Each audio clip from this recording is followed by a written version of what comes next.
One of the most common slams in screenwriting education is on-the-nose dialogue. Everybody says, don't do it. But is on the nose really always a bad thing?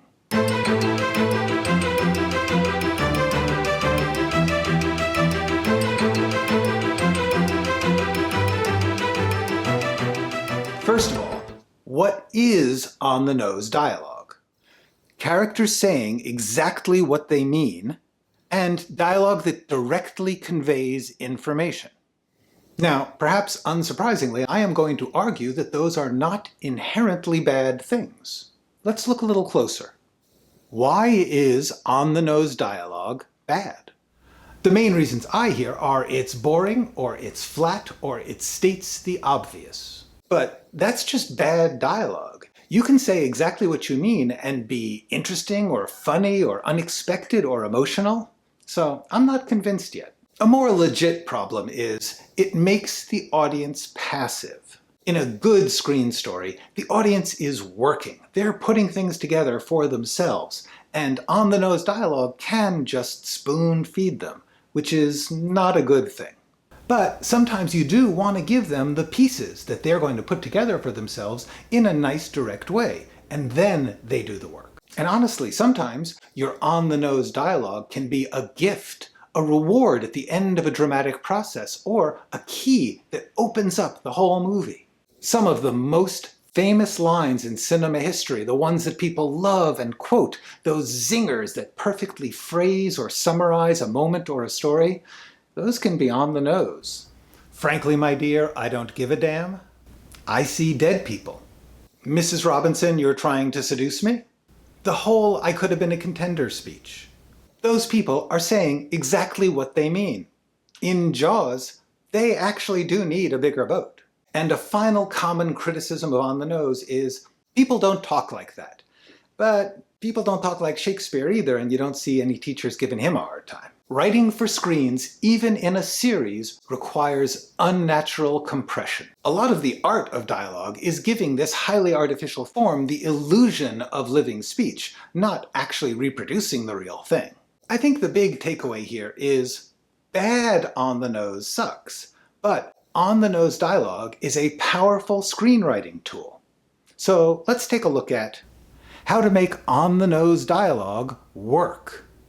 First of all, here's an exercise. Watch some good movies and shows that you've already seen, and notice how much of the dialogue is on the nose and figure out how they made that work. One way they do it is choose your nose. Don't do on the nose accidentally.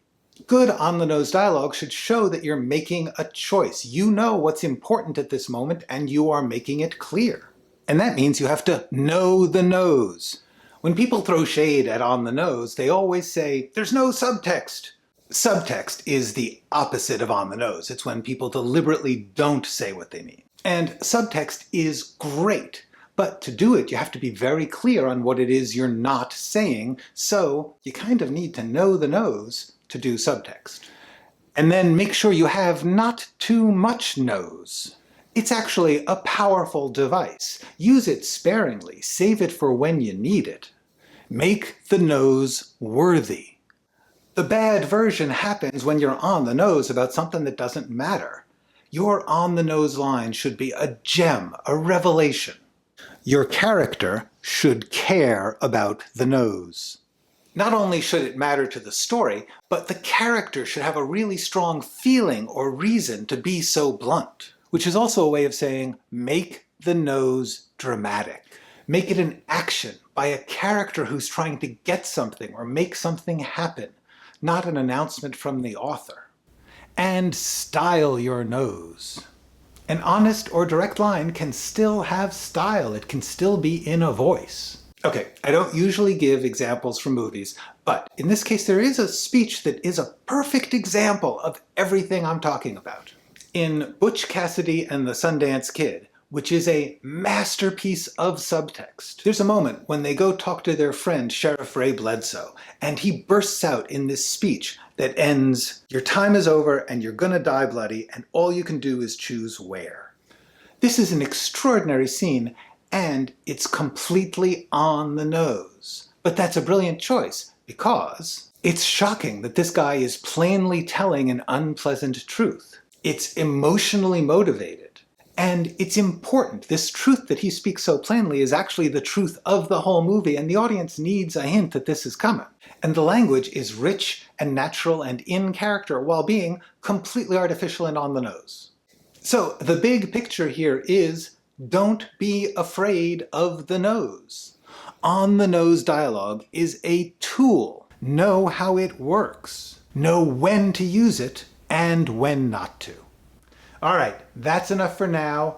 Go write something. If you like this video and subscribe. Ask me questions, talk to me in the comments. I will talk right back at you. And if you want to work with me on your projects one-on-one, go to writingforscreens.com. See you next video. Not only does it matter to the character, that's backwards, expected, that. And take a notice. Good on-the-nose dialogue.